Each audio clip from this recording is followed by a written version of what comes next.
Hi dears, എല്ലാവർക്കും സുഖമാണല്ലോ. ഇന്നത്തെ നമ്മുടെ റെസിപ്പി സിമ്പിളായിട്ടുള്ളൊരു പൊട്ടറ്റോ തോരൻ്റേതാണ്. വീഡിയോ ഇഷ്ടപ്പെട്ട് കഴിഞ്ഞാൽ ഒന്ന് ലൈക്ക് ചെയ്യണേ. ചോറിനൊപ്പം കഞ്ഞിക്കൊപ്പം കഴിക്കാൻ പറ്റിയ നല്ല അടിപൊളി തോരനാണ്. അപ്പോൾ എല്ലാവരും ഇതൊന്ന് ട്രൈ ചെയ്ത് നോക്കണേ. അതിനായിട്ട് ഞാനൊരു 3 പൊട്ടറ്റോ ഇവിടെ എടുത്തിട്ടുണ്ട്. ഇത് നമ്മൾ തോല് കളഞ്ഞ് വൃത്തിയാക്കി എടുക്കാം.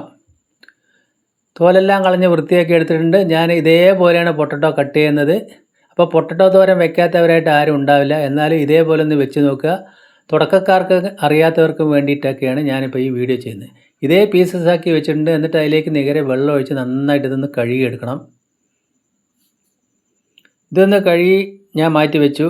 ഇനി ഒരു പാത്രത്തിലേക്ക് കുറച്ച് വെള്ളം വെച്ച് തിളപ്പിച്ചെടുക്കാം. വെള്ളം തിളച്ച് വരുന്ന സമയത്ത് ആ പൊട്ടറ്റോ കഴുകിയത് അതിലേക്ക് ചേർത്ത് കൊടുക്കാം. എന്നിട്ട് നമുക്കിതൊന്ന് ബോയിൽ ചെയ്തെടുക്കണം. ഒരുപാട് അങ്ങോട്ട് വെന്ത് പോകരുത്. ഇനി ആവശ്യത്തിന് ഉപ്പും ഒരല്പം മഞ്ഞൾപ്പൊടിയും ചേർത്ത് കൊടുത്തു. നല്ലതുപോലെ തിളപ്പിച്ചെടുക്കാം. ഇതേപോലെ നമുക്കൊരു 3-4 മിനിറ്റ് ഒന്ന് തിളപ്പിച്ചെടുത്തിട്ട് ഇതേപോലെ ഒന്ന് വെന്തിട്ടുണ്ട്. ഒരുവിധം ഈ കണ്ടീഷനിൽ വെന്താൽ മതി തോരൻ വെക്കുന്ന സമയത്ത്. ഇനി നമ്മളിത് നല്ലപോലെ ഒന്ന് ഊറ്റിയെടുക്കുക. ഇതേപോലെ ഒരു അകലമുള്ള ഒരു സ്ട്രെയിനർ എടുത്തിട്ട് നമ്മൾ അത് ഊറ്റിയെടുക്കണം. നല്ലതുപോലെ അതിൻ്റെ വെള്ളം വാർത്തെടുക്കണം. അപ്പോഴാണ് തോരൻ നല്ല രുചി ഉണ്ടാവുള്ളൂ. അല്ലെങ്കിൽ അത് കുഴഞ്ഞു പോകും. ഇതേപോലെ എടുക്കുക. അപ്പോൾ ഒരുവിധം നല്ലപോലെ വെന്തിട്ടുണ്ട്. ഇനി തോരന് വേണ്ട നമ്മൾക്കൊരു 10ഓളം ചുവന്നുള്ളിയാകുമ്പോൾ നല്ല രുചിയാണ്. പിന്നെ ഒരു 3 പച്ചമുളക്, 1/4 മുറി നാളികേരം ചിരവിയത്. തോരൻ ഉണ്ടാക്കാനായിട്ട് ഒരു ഫ്രൈ പാൻ അടുപ്പത്തേക്ക് വെച്ചു. 1.5 ടേബിൾ സ്പൂൺ വെളിച്ചെണ്ണ നിർബന്ധമായിട്ട് ചേർത്ത് കൊടുക്കുക.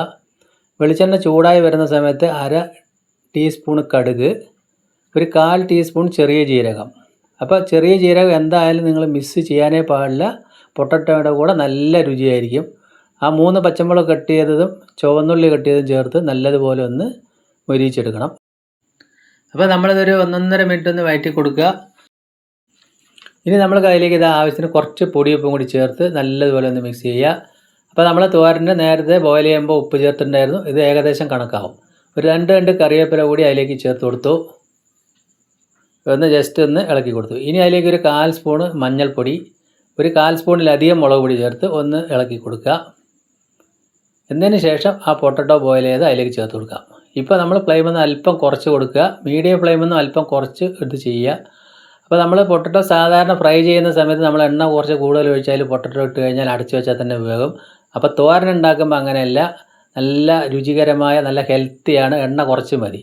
ഇനി അതിലേക്ക് ഒരു 1/4 സ്പൂൺ കുരുമുളക് പൊടി. ഇതും എന്തായാലും നിങ്ങൾ സ്കിപ്പ് ചെയ്യരുത്. ജീരകവും കുരുമുളക് പൊടിയും ചേർത്താൽ നല്ല രുചിയാണ്. നല്ലതുപോലെ ഇളക്കി നല്ല കുഴഞ്ഞു പോകാതെ തോരനായിട്ട് കിട്ടിയിട്ടുണ്ട്.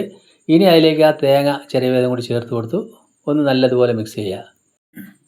അപ്പോൾ നല്ലതുപോലെ മിക്സ് ചെയ്തതിന് ശേഷം നമ്മളൊന്ന് ലോ ഫ്ലെയിമിലാക്കിയിട്ട് ഇതൊന്ന് അടച്ചു വയ്ക്കുക. ഒരു 2 മിനിറ്റ് ജസ്റ്റ് ഒന്ന് അടച്ചു വെച്ചാൽ മതി. ആ തേങ്ങയും ആ മസാലയൊക്കെ ഒന്ന് ശരിക്കും ഒന്ന് ചേർന്ന് ഒന്ന് സെറ്റായി വരാൻ വേണ്ടിയിട്ടാണ്. 2 മിനിറ്റ് കഴിഞ്ഞ് തുറന്നു നോക്കി. സൂപ്പറായിട്ട് വന്നിട്ടുണ്ട്. ഒന്നിനൊന്ന് തൊടാതെ കുഴഞ്ഞു പോകാതെ തന്നെ നമുക്ക് തോരൻ കിട്ടിയിട്ടുണ്ട്. അപ്പോൾ ഞാൻ അതിൻ്റെ ഫ്ലെയിം ഓഫാക്കി അടച്ചു വെച്ചു.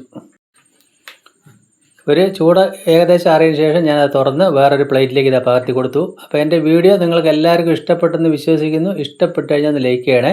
പിന്നെ ആദ്യമായിട്ട് കാണുന്നവരൊന്ന് സബ്സ്ക്രൈബ് ചെയ്താൽ ബെല്ലൈക്കൺ കൂടി അമർത്തണേ. അപ്പോൾ ഇത് തുടക്കക്കാർക്കൊക്കെ വലിയ ഉപകാരം ആവുമെന്ന് വിശ്വസിക്കുന്നു. അപ്പോൾ നമുക്ക് ചൂട് ചോറിൻ്റെ കൂടെ ഈ ഒരു തോരൻ ഉണ്ടെങ്കിൽ ഉഷാറാവും. കൂടെ തന്നെ രസവും കൂടി ഉണ്ടെങ്കിൽ അതിലും ഉഷാറായി. അപ്പോൾ അടിപൊളിയായില്ലേ? വീണ്ടും നല്ലൊരു വീഡിയോ ആയിട്ട് കാണാം. Thank you.